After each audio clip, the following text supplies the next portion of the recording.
station city कोतवाली Akola dB पथकाने motorcycle चोराला अटक करून त्याच्याकडून एकूण 7 चोरीच्या मोटारसायकली हस्तगत केल्याबाबत रोजी फिर्यादी प्रमोद रामकृष्ण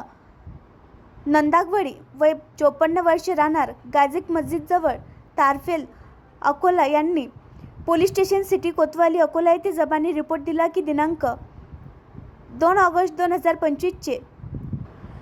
9:15 ते 9:30 वाजता दरम्यान फिर्यादी यांनी त्यांची पुतण्याचे नावावर असलेल्या लाल रंगाची यामाला FZS कंपनीची मोटारसायकल क्रमांक MH30 BM 0868 किंमत अंदाजे 80,000 रुपये ही जी महासेल समोर गांधी रोड अकोला येथे उभी करून कपडे खरेदी करण्यासाठी गेले असता कोणीतरी अज्ञात इसमाने सदरची मोटारसायकल चोरून नेली आहे अशा फिर्यादीच्या रिपोर्टवरून पोलीस स्टेशन सिटी कोतवाली अकोला येथे अपराध क्रमांक 338/2025 कलम 303